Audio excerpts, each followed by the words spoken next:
Okay, in this lecture, we're going to cover section 4.3. And in this section, we're going to look at how the derivative can tell us about the shape of the original function, the graph of the original function. And not just the first derivative, not just the derivative, but the second derivative of the function, if it exists. And basically all the cases we're going to look at, the function will be first differential, will have a first derivative, maybe on a smaller domain, and it will have a second derivative, and again, maybe on a smaller domain, but usually the first and second derivative, uh, they will exist on some set. So let me share my screen, and then we can get into the material. Actually, before I would do that, I do want to point out that there are examples where you can have a first derivative, but not a second derivative. And so here's this, you can see what I'm looking at. Someone asked this question on the Stack Exchange website that I've referenced before. So there's actually quite a lot of examples. But I think, so there's this example right here. Let's see, so for this example, actually, let's look at this one. You have this function x to the 5/3. So this is actually a really something example that you would see actually in this course.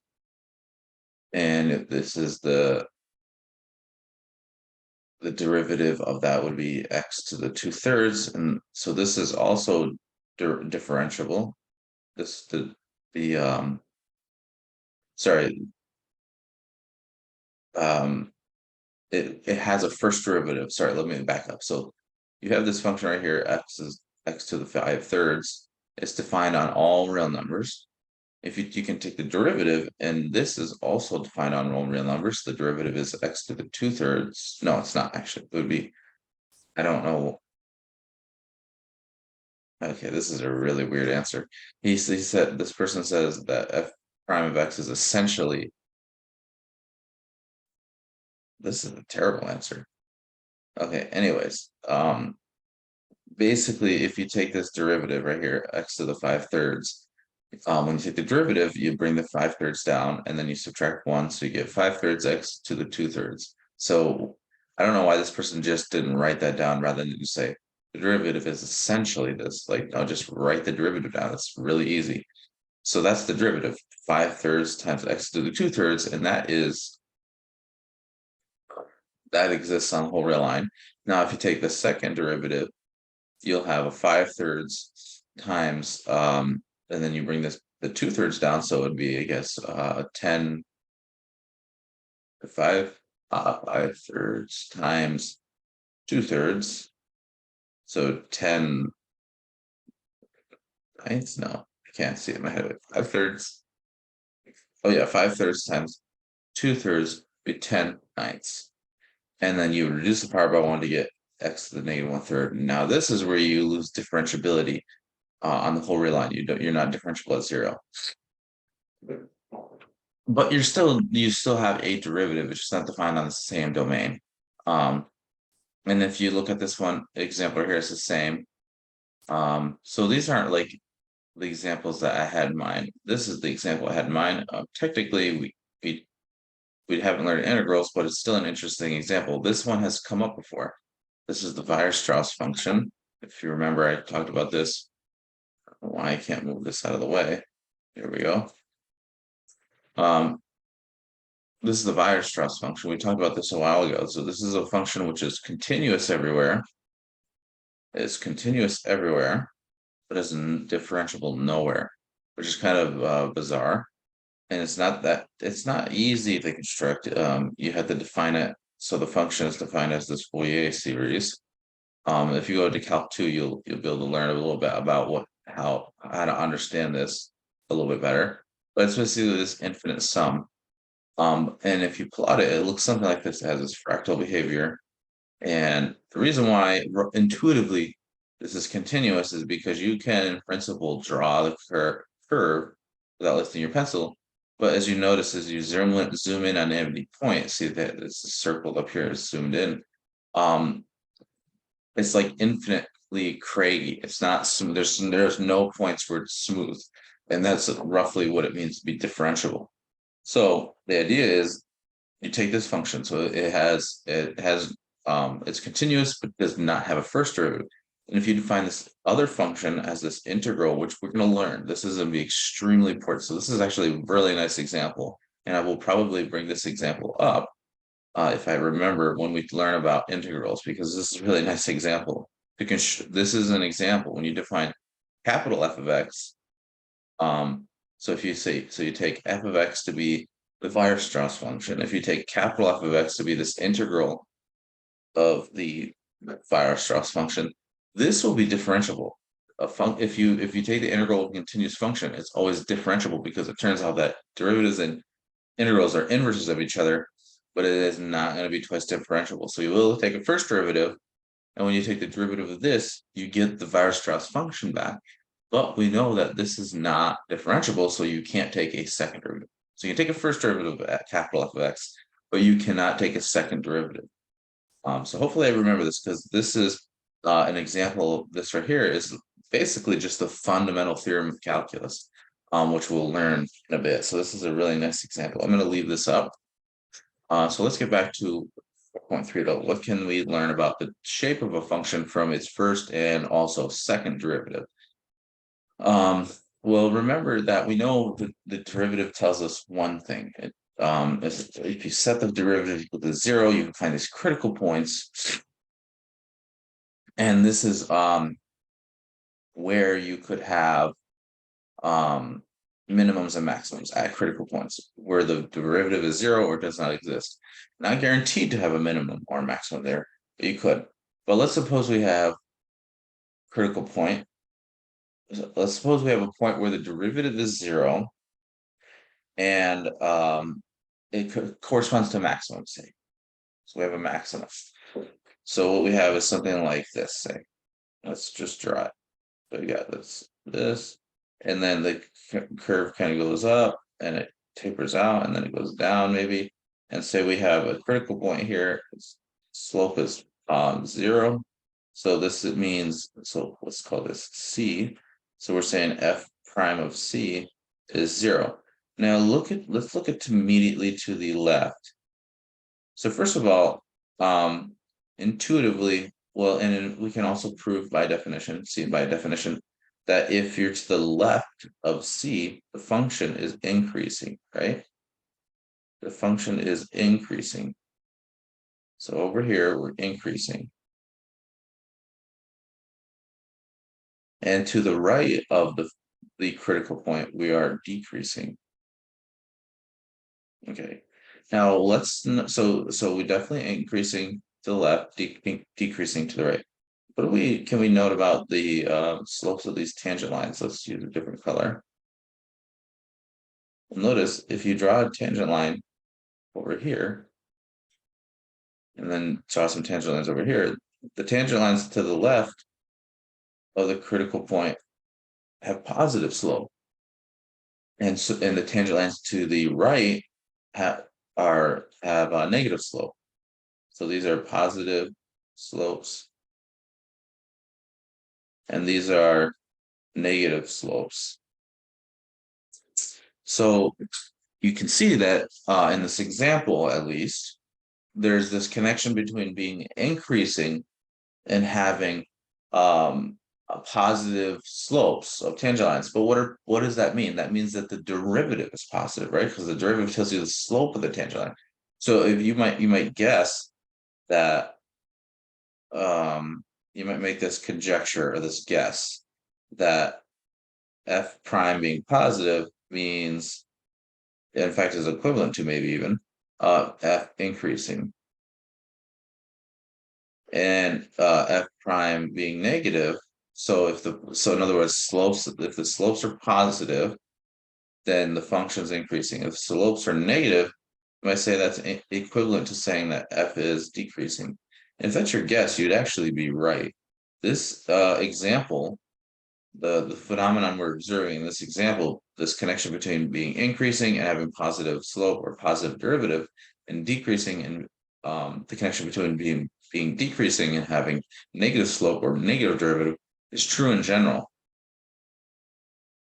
So here's just another curve to illustrate that. So you can see right here we have some points. These are points where the derivative is 0. These correspond to critical points. And this is B is a maximum, B is a local maximum, C is a local minimum. If I omit the word local, it's usually understood from the graph. So B and C are a local max and a local min respectively. If I drop it though, hopefully it's clear from context that I'm not talking about absolute maximums or minimums, and usually I'm not. But you can see that in this graph we have the same phenomenon. So I'll zoom in a little bit more. You can see that we're increasing on this branch of the graph from A to B, and also those slopes of these tangent lines are positive. That is to say, the sign of the derivative is positive. For here, we're decreasing, sign of the derivative is negative, and then we'll go back to increasing here. Sign of the derivative is positive. All right, so let's try to prove it. It's not actually that bad of a proof. And what is it? And you're going to be surprised. So here's the what we're going to prove right here. And you might be surprised how we prove it, or maybe not. So here is A, says that if the derivative is positive, so slopes of tangent lines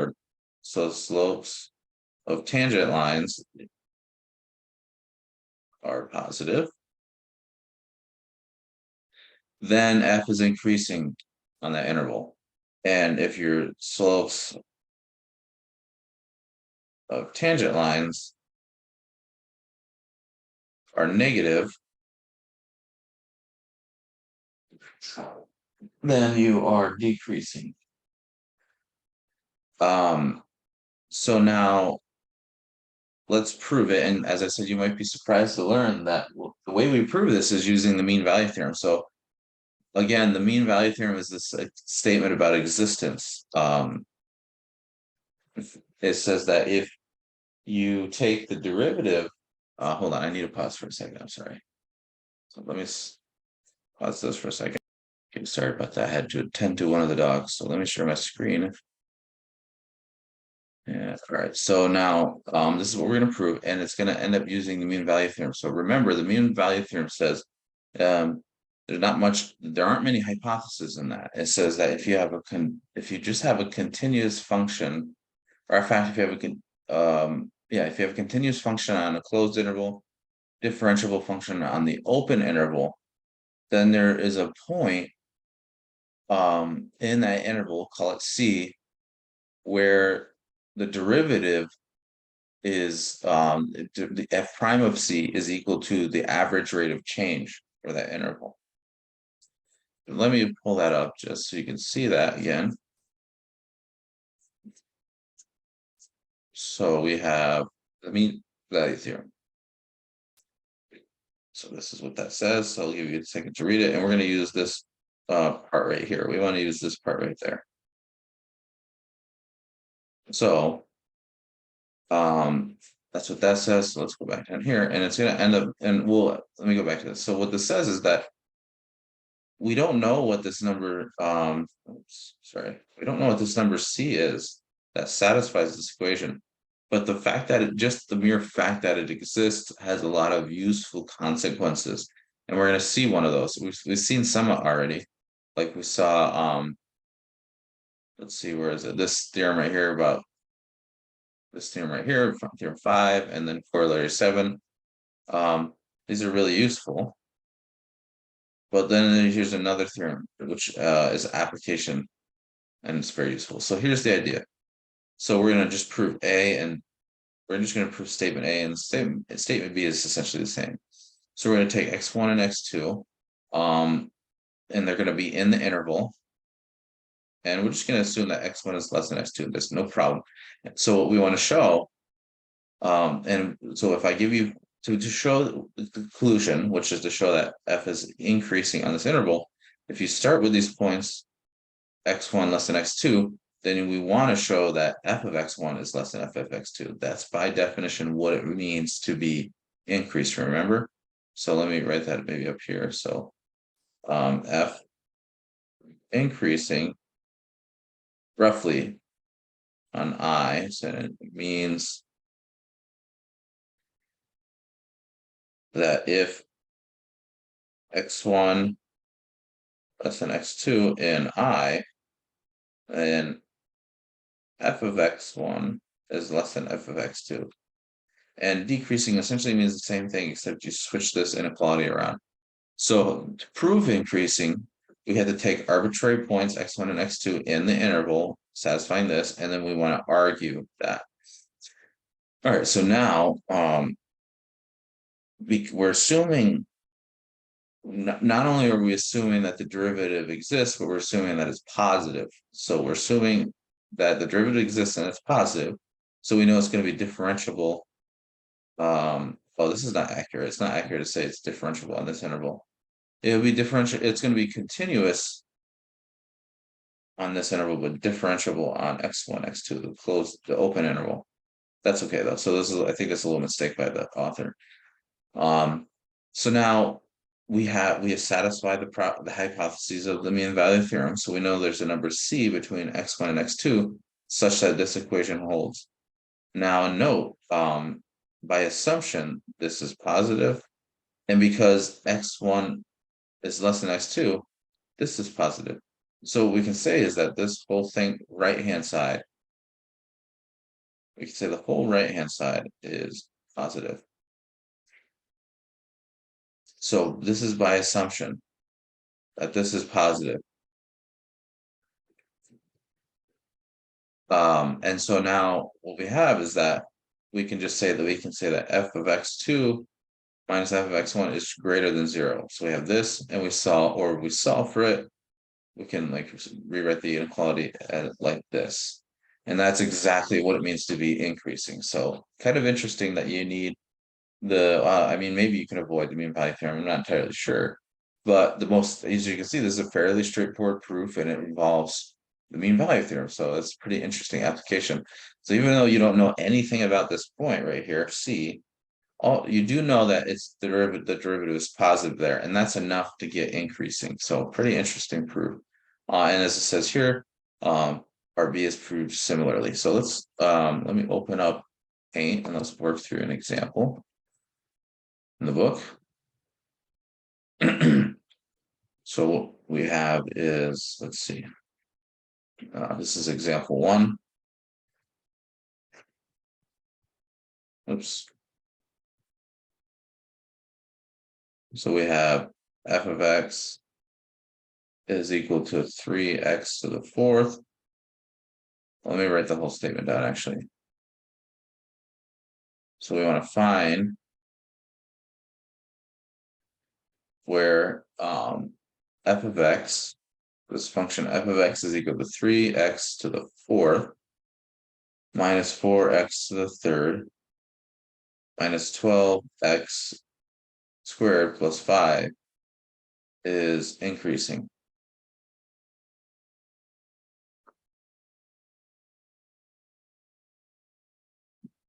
And where it's decreasing. Oops.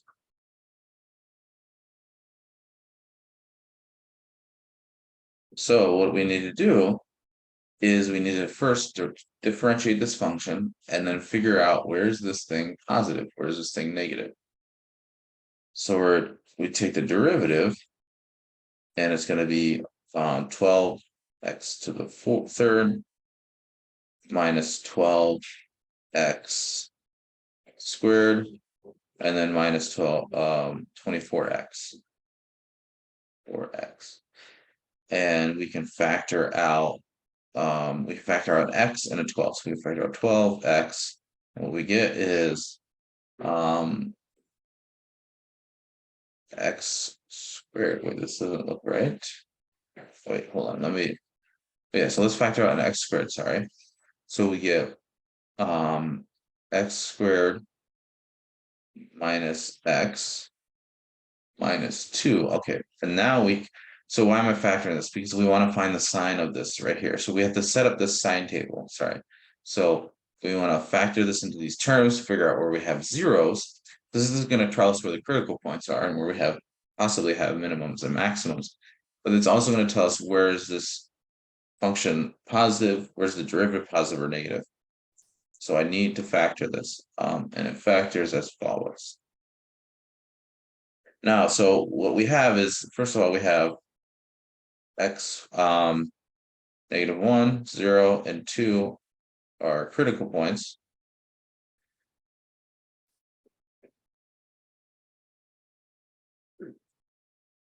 And so these are, i.e., these are points where the derivative is 0 in this case, because the derivative exists everywhere, right? This is a polynomial, so it's defined everywhere. So it can only have critical points where it's not, where it's equal to 0. And this is, so this, when you're, these are points where the derivative is 0, so it's points where the sign of the derivative could change. So the best way to do this is to set up a sign table.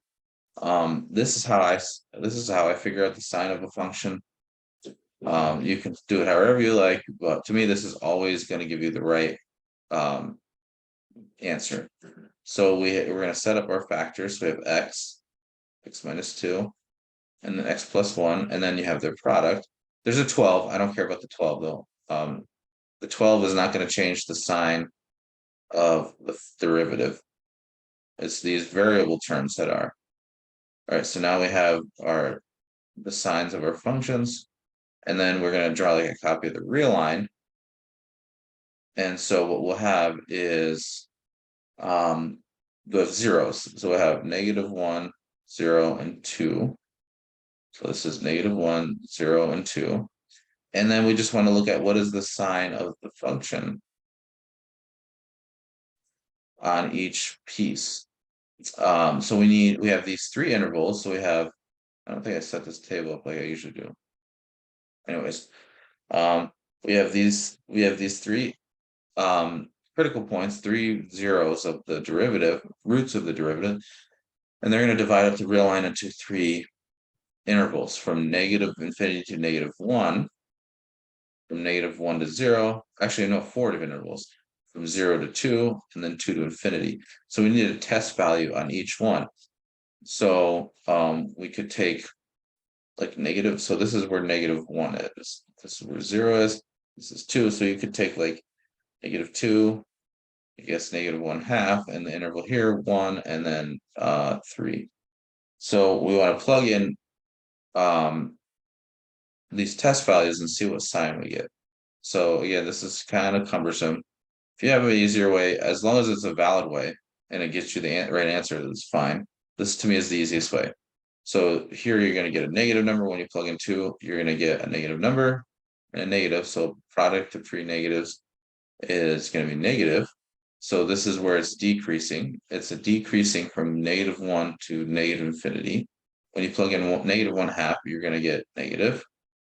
You're going to get negative in this part for this factor, but for this factor, you're going to get positive. So negative gives you positive times positive is positive. So this is where it's increasing the function. This is where the function is increasing. And now when you plug in 1, you get positive, negative, positive. So overall, when you multiply these positive, negative, positive, you get negative, and finally 3, you're going to get positive, positive, positive, so positive. So we can see that this point, these 2 are where you're decreasing, and these ones are here where you're increasing. If I said that right. So anyways, let's write this down. So we're increasing on the interval from, let's see, it's -1 to 0. And union, so -1, 0 corresponds to this column.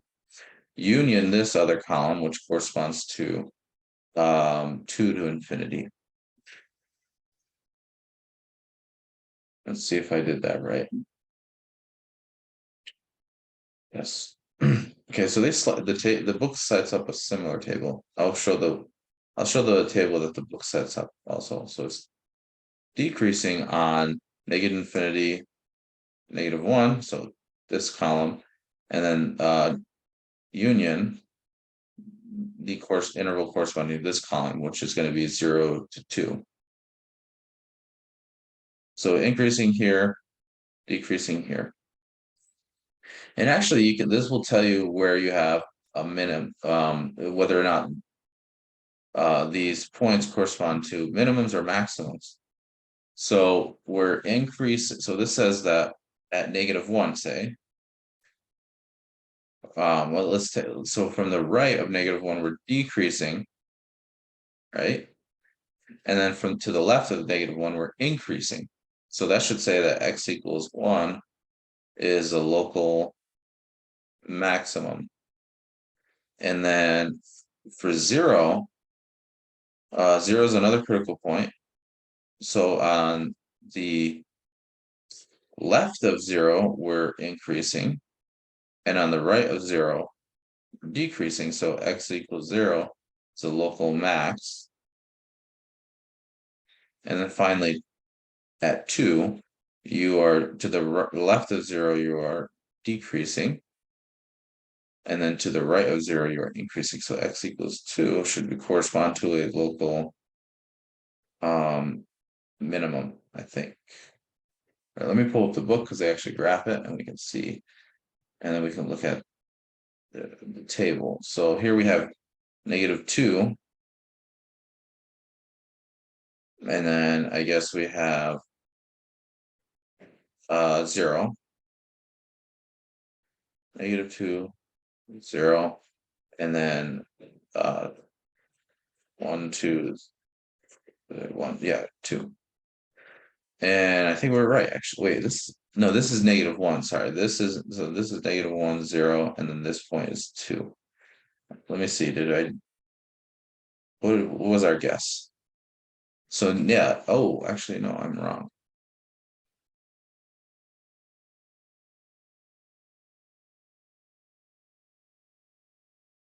Oh, wait. No, I probably meant to say, so I haven't had my coffee yet. X1 is a local minimum. Oops. All right, actually, local minimum, because x equals 1 is a local minimum, because when you are to the left, this doesn't make sense to me. Maybe I did something wrong. All right, hopefully you can see what I'm seeing. I think you should be able to see what I'm seeing.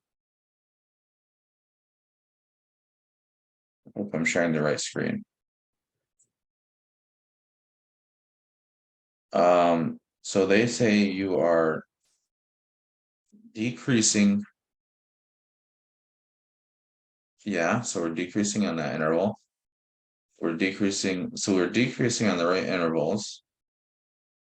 And then we're increasing from -1 to, yeah, okay, to -infinity and to infinity, okay? But the graph doesn't match up with what I'm, because if you're decreasing, so to the right of to the right of -1, you are decreasing, and then you're going to increasing. That should mean that, oh, yeah, duh, it is a local minimum, I'm sorry.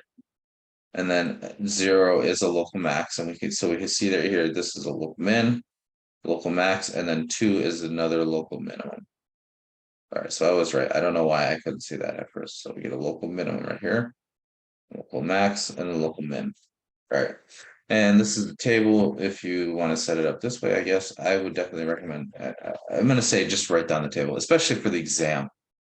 I need to see that you understand what's going on and that you can analyze this table. So for the exam, definitely write this table down. All right, so actually, I need the book open now.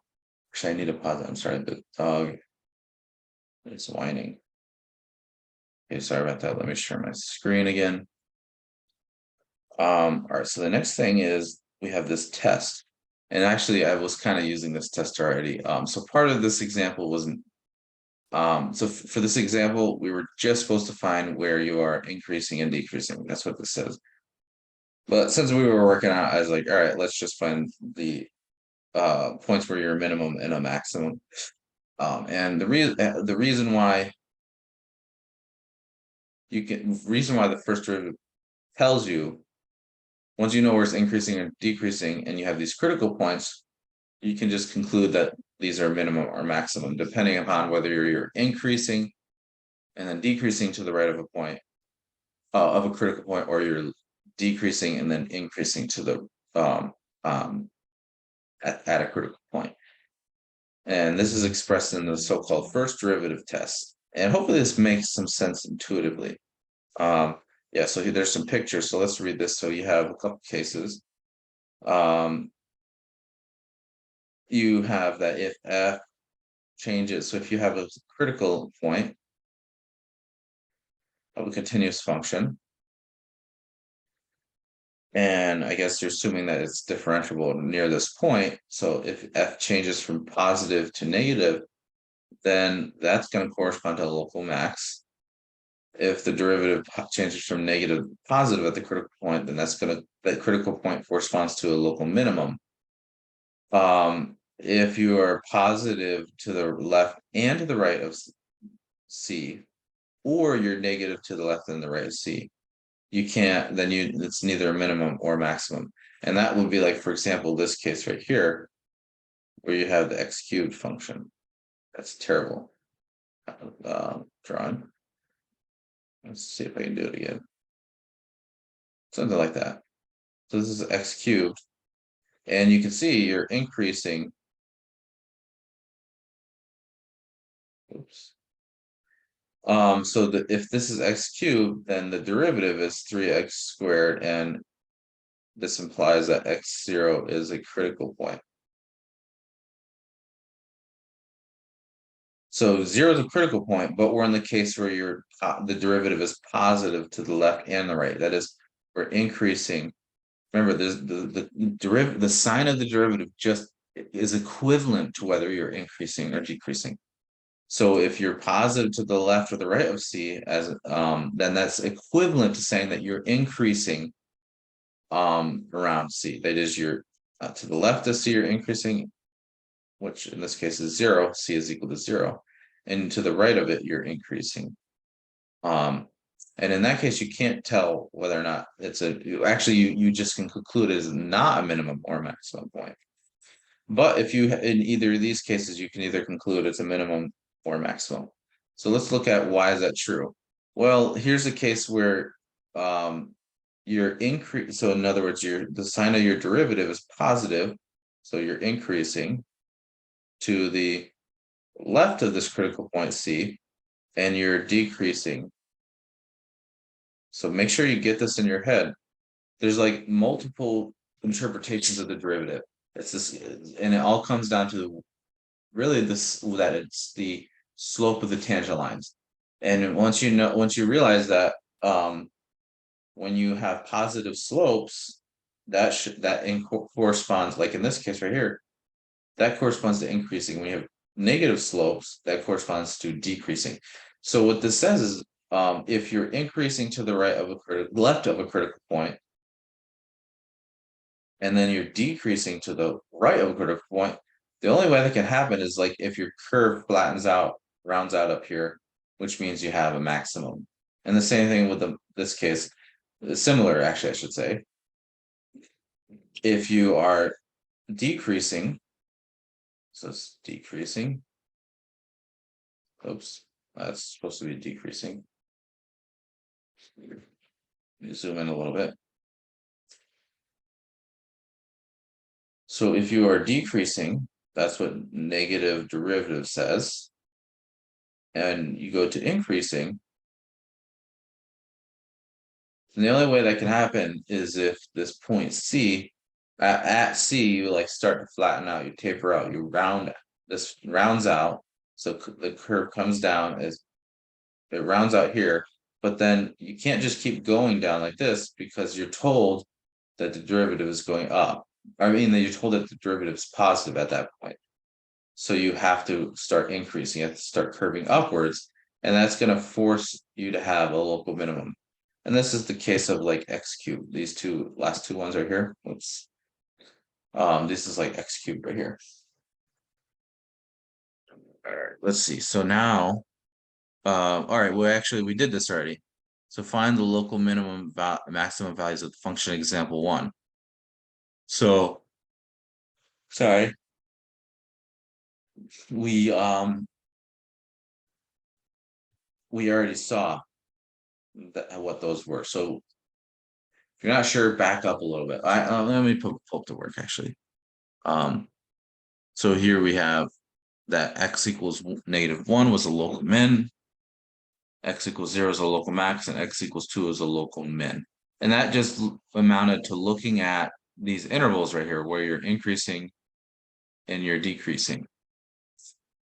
So as a matter of like looking at to the left and to the right of a critical point. So you fix a critical point. I want to know, does -1 correspond to a minimum or maximum? And then you look at your intervals. So this interval describes all the points to the left of -1. This interval describes all the points to the right of -1. And you can see on the left, you are decreasing. On the right, you are increasing. So you have to be a local minimum. That's the only way that that can work out that way. And then you do a similar analysis for the other points. All right, so let me open up one paint again. And let's work through an example. Oops. All right, so this is example 3. So we want to find, let's say, a local extrema. So local min or max of g of x is equal to x plus 2 times sine of x for x between 0 and 2 pi. So one whole period of the sine function. So I guess you say proof. It's not really a proof, but whatever. So we need the derivative, and then we need to look at the sign of the derivative. That is, we need to know where is it increasing and decreasing. So when you differentiate this, you get 1 plus 2 cosine x. And this, so first of all, where is the critical point? Because that's going to tell us where we could have sign changes.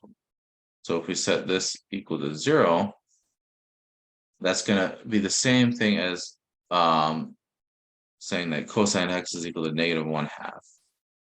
And there are lots of values where that happens, but we're only looking at the values in this interval. So if you consult your unit circle, so definitely write down your unit circle, you'll see that the only solutions to this equation in this interval are x is equal to 2/3 pi and 4 pi over 3. Okay, so now we basically just have like these two test intervals. So I'm gonna just draw, I guess I'll draw the table that they draw just to keep it consistent. So we're gonna draw a sine table. So this is our, I didn't really call it that before, but this is like a sine table. All right. And what we're gonna have is like the intervals. So we have the interval from 0, x is from 0 to 2 pi over 3. And then we have the interval from 2 pi over 3 to 4 pi over 3. And then finally 4 pi over 3 to 2 pi. And then we have our function, which is g prime of x is equal to 1 plus 2 cosine of x. We're looking at the sign of the derivative. And then this is going to tell us about g, where it's increasing or decreasing.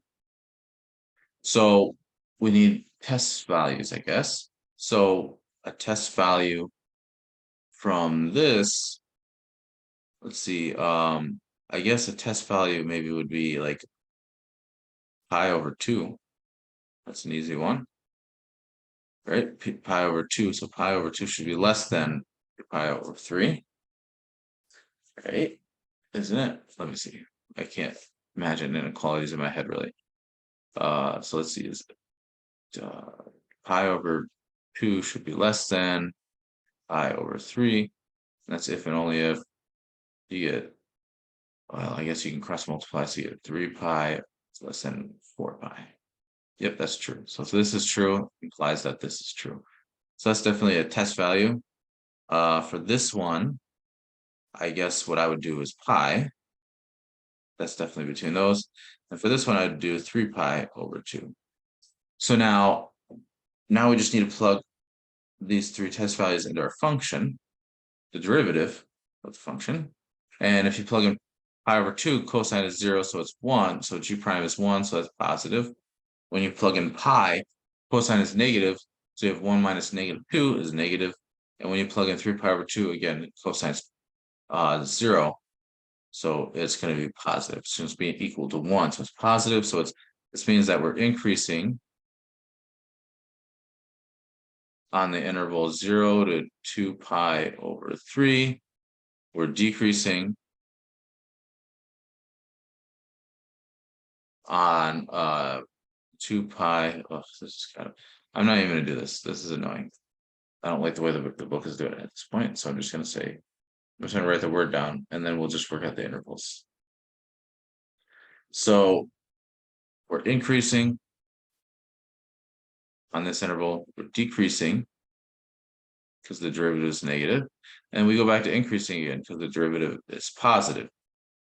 All right, so then combining this, we got increasing on the interval 0 to 2 pi over 3 union the interval from 4 pi over 3 to 2 pi. Oops. And then we're decreasing on the interval from 2 pi over 3 to 4 pi over 3. Oh, and now what does this tell us about these critical points? Because we have these two critical points. This one right here, 2 pi over 3 and 4 pi over 3. So x is equal to 2 pi over 3. What does it correspond to? So to the left of 2 pi over 3, we are increasing and then we are decreasing. So this should be a local max according to the first derivative test. So I'm using the first derivative test. And then 4 pi over 3, x is equal to 4 pi over 3. Well, to the left, right here, this is to the left, we are decreasing. And then to the right, we are increasing. So this should be a local minimum. All right, so let's pull up the book and see if we got it right. So I did the table like this. And so they say that you have a local max at 2 pi over 3, and they give it the value. So you just plug it. So you plug 2 pi over 3 into the original function, and you get approximately 3.83. I don't really care about that though. And now this 4 pi over 3 is going to be a local minimum. That's exactly what we found, if I'm not mistaken. Yes, 2 pi over 3 was a local max. 4 pi over 3 is a local minimum. And these are the approximate values. So you plug, so this value itself is not the local minimum max. This value itself is not the local minimum. You got to plug those into the original function to find the minimum and maximum value. And here's the graph. So we have a local max, local min. All right, so now we know at this point that the first derivative tells us whether we're increasing or decreasing. Now, suppose I give you a function and I tell you, okay, and I just tell you that it's increasing on an interval, say from A to B. Can you write down a rough idea of what the graph is? The answer is no. There are actually two cases. And so what we can have is this right here. So both of these are increasing. So both graphs are increasing, but they are very different, right? So what does this mean then? It means that if I just tell you if the function is increasing, it's not enough data to tell you what the shape of the graph is.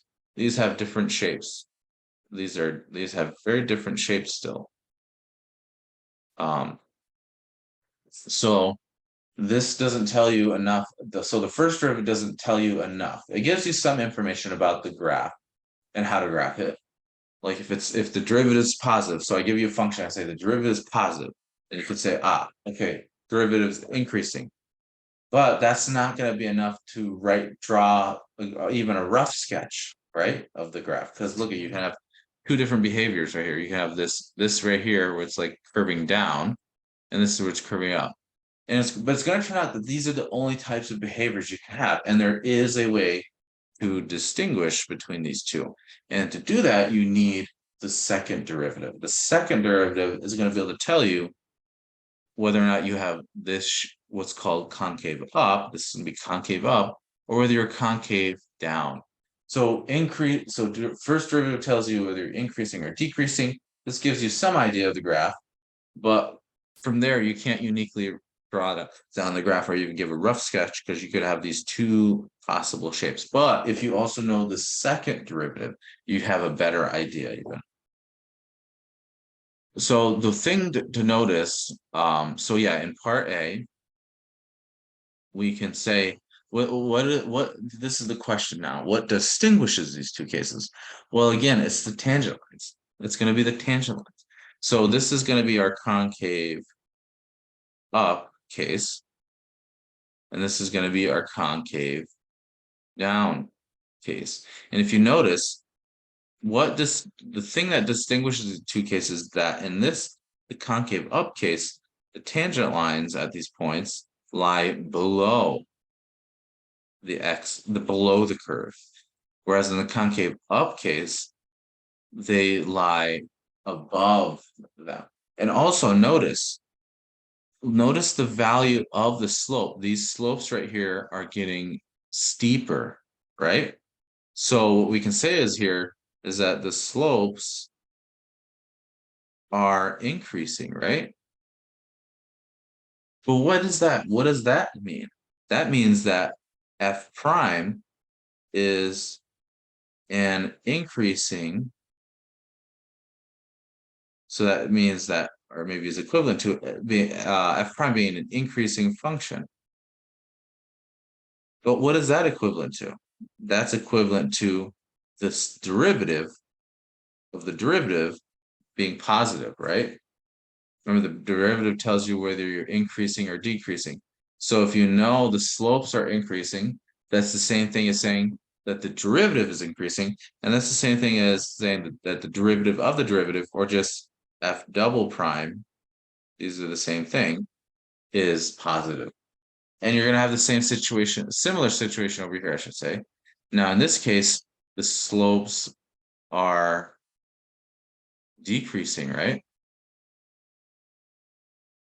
These slopes are decreasing, and that's going to be the same thing as saying that f prime, which tells you about the slopes, is a decreasing. I don't know why I wrote an over it. Is a decreasing function. Is a decreasing function, and this is equivalent to saying that the derivative is negative, right? The derivative of the derivative. So the derivative of the derivative should be a negative function to express the fact that the derivative itself is decreasing. So that's what's going to distinguish these two cases. So again, it's looking at, so for increasing, you have to look at the sign of the first derivative to determine increasing or decreasing. So if for increasing or decreasing, look at the sign of the derivative. For concave up or concave down, look at the sign of the second derivative, and it will tell you whether you're concave up or concave down. That is whether or not your tangent lines are below or above the x-axis, or above the curve, or which is equivalent to saying again, that the derivative is an increasing or decreasing function. These are all different ways of expressing the same thing, the same phenomenon. So we have this definition here. So to just kind of encapsulate this observation. So remember, this is the point of mathematics, is you have some concrete examples, some toy models in mind that capture some behavior, and then you want to abstract that behavior. You want to like generalize that behavior somehow. And what we found is the key property was your tangent lines being below, as in this case, or above the curve, as in this case. So we're going to set that definition up. So we're going to say your concave up, I don't like how it's stated, but if the graph of f lies above all of its tangent lines, then you're concave up. So you're in this case right here. You're above your tangent lines. If the graph is below all of its tangent lines, then it's called concave down. So you're in this case right here. And we're going to have a real nice test. Here's just an example. So you can have points where the concavity changes. So it's like, just like as you can have points where you changing from increasing or decreasing, and these are called critical points. You can change from concave up to concave down and vice versa. And the points where you change concave up or concave down called inflection points. So critical points are where the derivative is zero. Inflection points are where the second derivative is zero. So it's just like, it's just a very natural thing to look at. So to find increasing or decreasing, we know we have to look at sign of the derivative and zeros of the derivative. So it's natural to say, all right, let's look at the second derivative. Let's look at the sign of the second derivative and where it is zero. It's a very natural thing to look at. And it turns out to be the right thing to look at. And so what we have is the concavity test. And this is basically like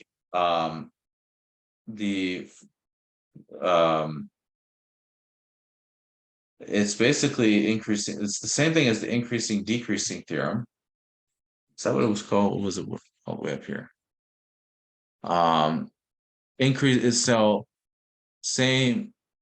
It's like the increasing decreasing test, let's say. Decreasing test for f prime. And that's literally how you're going to prove it too. It almost just follows once you realize that all these things are connected, that this derivative being positive is the same thing as saying saying that the second derivative is positive is equivalent to saying that f prime is an increasing function, and to say that the second derivative is negative is equivalent to saying that the derivative is a decreasing function. Once you realize that, the concavity test is more or less just follows from the increasing test applied to f prime. So that's all. So I'm not going to go through the proof because it's basically the same thing. And as I say, the proof is given in appendix F, and you use the mean value theorem again. It's going to be the same proof, so I'm not going to go through it. And hopefully it's kind of clear that this is the case. So let's look at well, here's another definition. So a point on the curve f of x is called an inflection point if it is continuous there and the curve changes from concave up to concave down, or from concave down to concave up at that point. So you change concavity, in other words. And these are called inflection points. It's going to turn out that yeah, these are like, they can correspond where your second derivative is zero or maybe not defined. So here's a cool example. So we're not going to be given any specifics on the function. We're just going to give some data on the function, just some kind of vague data. But it turns out that this vague data is enough to draw the graph. So let's read through each line. So what does this say? So it says we're positive on this interval. So that means we're increasing on it. So sorry, the derivative is positive. So we know that means it's positive on this interval. So we know that's equivalent to saying that's increasing. And we know it's negative on this interval. And that's equivalent to decreasing. So it's decreasing from -1 to 0. So what we can say actually also is that x equals 1. So we're increasing and then decreasing. So it should be a local maximum. Whoops.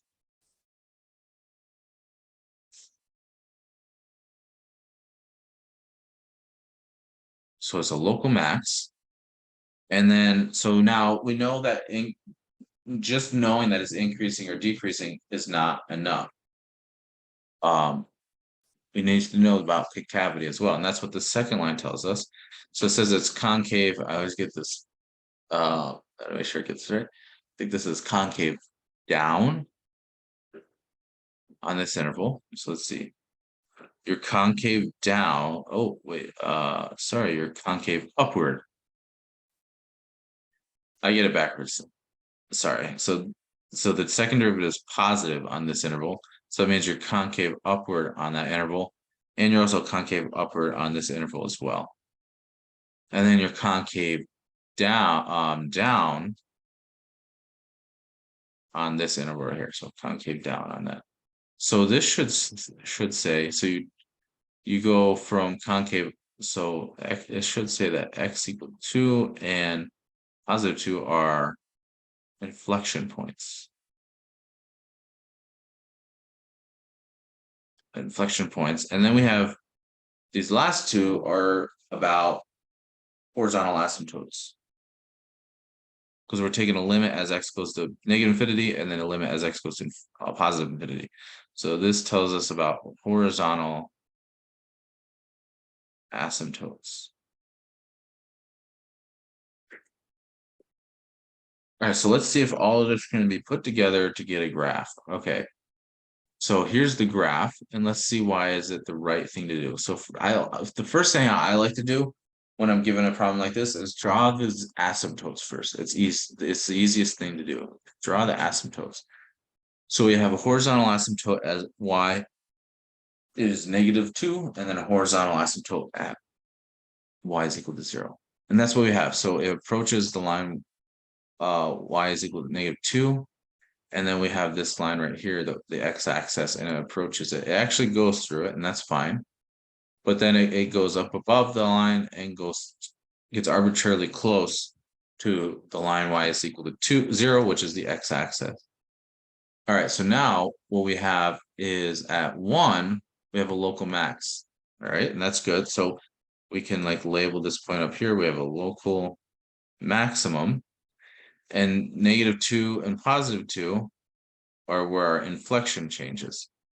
So if you start all the way out into infinity, what does it say?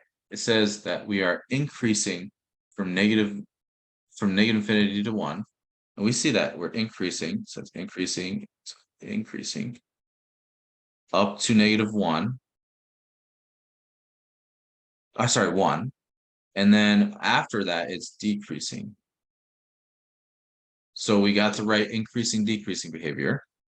What about concavity? So at -2, from negative infinity to -2, it's concave upward. So and you can see it's kind of like if you draw a tangent line, the curve is above it. But now at 2, it's going to change inflection, so it's going to change concavity, right? And it's going to be concave up. And if you draw just a random tangent line on that interval, you can see, yeah, the curve does lie below the tangent line, even right here. So it lies below the tangent lines. So we have the right concavity, but then it changes concavity again at 2 to be concave up. And if you draw a tangent line, you can see the curve is above the x-axis, above the tangent line is below the curve. So that's how you put all of that together to draw the graph. So you just summarize, what I usually do is I start with when I want to, if I'm giving this information right here and I have to draw the graph, I start with just drawing the asymptotes first, whether they're the vertical asymptotes or horizontal asymptotes, as in this case. draw those as dotted lines, like so we have this dotted line right here, and then you have the x-axis as a horizontal tangent line. And then I just and then I look to the first bullet point where we're increasing and decreasing, and I just like lightly trace the fact that we're increasing or decreasing, and not worry about concavity at that point. And once I get the right increasing decreasing behavior, so maybe I just draw everything so that's concave up, or maybe draw everything that's concaved up. Then I look to the concavity, the second bullet point right here, and figure out, okay, where, so we're increasing and decreasing on these intervals. Where are we now concave up and concave down? And then I'll just like maybe erase parts of the graph to get the concavity right. So that's how I would proceed in drawing this graph.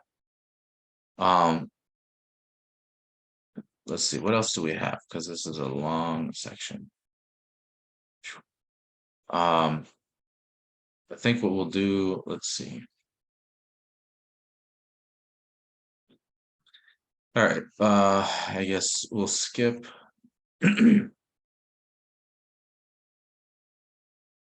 Yeah, this curve sketching is important because it's going to be putting everything together, basically. Everything we've learned, you need to know everything we've learned in order to do this curve sketching stuff. So let's just look at the second derivative test. Oops. So this actually gives us a nice test. I use it, I guess. Maybe I use it. I'm not sure actually. You can use it if you want. I don't think I use it actually. Well, this basically says it gives you a test to determine very easily whether you are whether a given critical point is a local minimum or a maximum. Now, of course, this is nice if you have to take the second derivative, because then you just have this easy test. But if you don't, then I guess there's no point in taking a second derivative, and you can just determine whether or not your critical point is a minimum or maximum in the usual way by looking at whether it's increasing or decreasing, left or the right. This says, though, if you have a critical point, specifically the derivative is 0 at that point. Notice this doesn't work if the derivative is not defined at that point. And in fact, if you're not defined there, then the second derivative won't be defined there either. So if you have a point and you're 0 at it, and also you're positive, then that's going to correspond to a local minimum. Yeah, makes sense because this is concave up, so you're like rounded. You have to be rounded near that point. So it just makes sense that it should be a local minimum. And then if your derivative is 0 at that point and your second derivative is negative at that point, then it has to be a local max. So you're like something like this. There's your local maximum, or whatever. Anyways, I'm gonna skip this example, I guess. And I guess I'll just do this one. So yeah, work through example 6 if you want. I'm going to work through example 7 because it's just kind of like combining everything. I'm going to just go through this step by step because there's a lot here. All right, so here's our function. And so no, yeah, the domain is all of R. So we want to sketch the function. So first of all, we need to know the domain, and it's all of R. It's defined everywhere. And if you take first derivative, you get this. So I'll leave it to you to verify that. And if you take the second derivative, you get this. And again, I'll leave it to you to verify that. But you can see that these curve sketching problems are going to be really involved. It's going to involve taking lots of derivatives, finding domains, finding roots of the first derivative, that is critical points, and then intervals of increasing, decreasing, inflection points. These are very involved problems, and you on an exam you're only going to get on an exam you're going to be just given one because they're so involved. All right, so let's look at what this says. So we are just looking at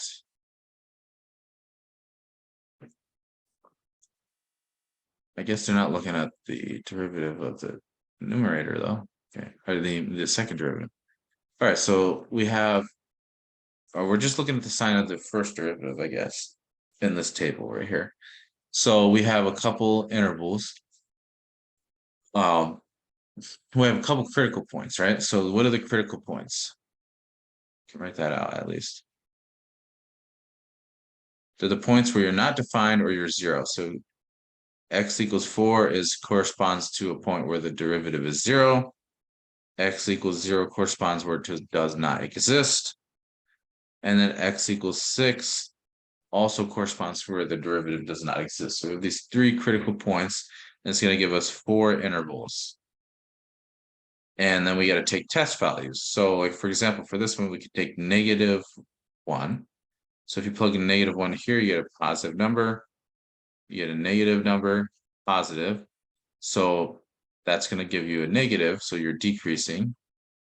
And then you can take a test point here. So I guess I'd just take 1. So this will be positive still. It's going to be positive and positive.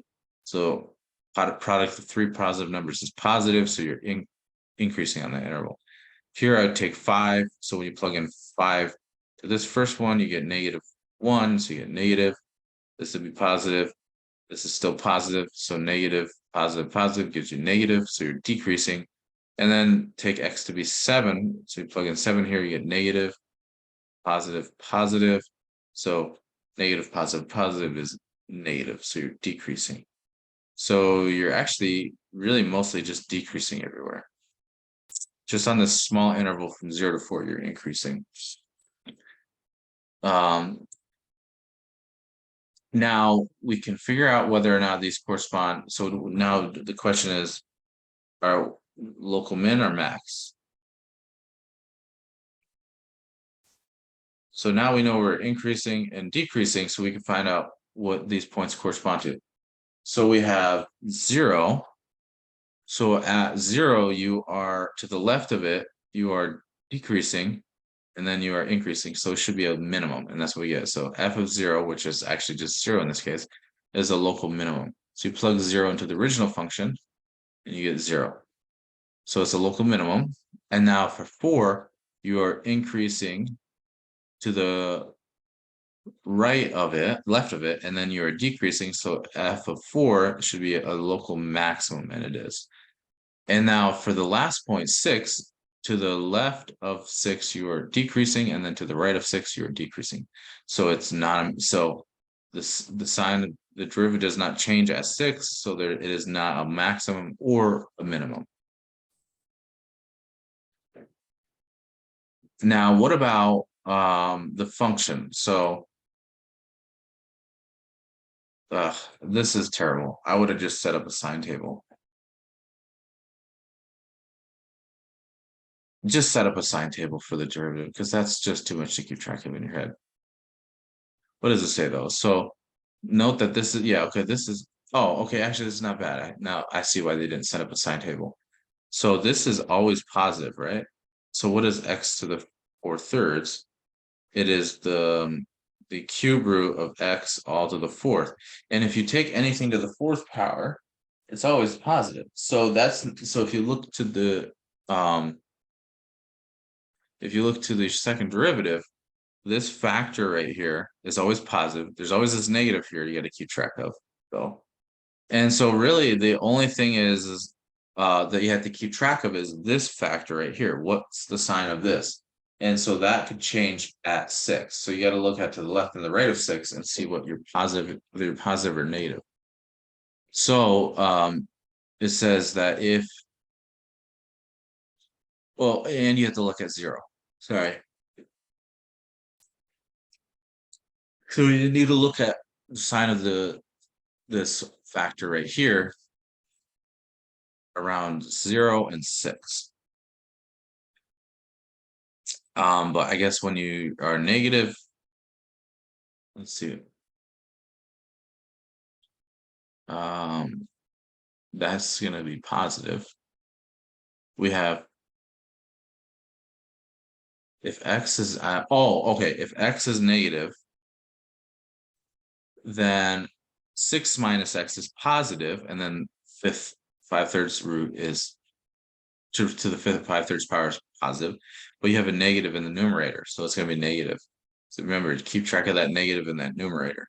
And then if you're between 0 and 6, then 6 minus x will be positive again, but then you have a negative in the numerator, so you're negative. So overall, when you are less than 0 or between 0 and 6, the second derivative is negative.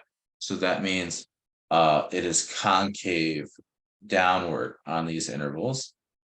And then the only option is that you're concave up on like the complement of the intervals from 6 to infinity.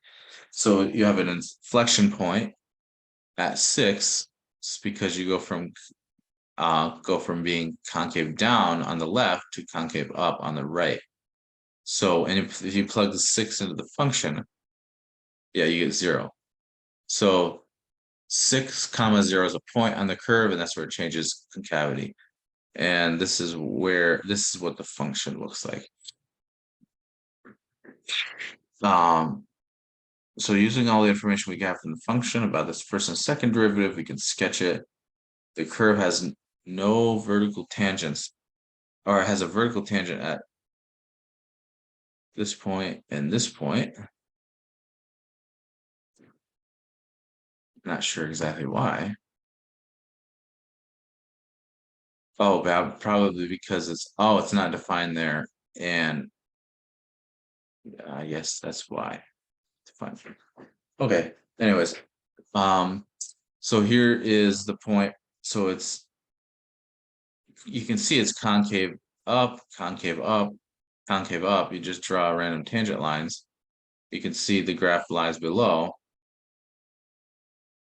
Like, oops, that's a terrible tangent line. But you can see that the curve lies below these tangent lines. But suddenly when you get here, you draw tangent lines, and the curve is above them. So that's where we change concavity at this point right here, 6, or no, sorry, this point right here, 6 comma 0. And then we have a maximum here, and we have a minimum here. And then at 6, you're neither a minimum or a maximum. So that's what that curve looks like. Something like that. I don't think I would give you something this horrible looking. Here's another example. I'm not going to go through it, but I'll let you go through that on your own. So that's example. So that's all we have for now.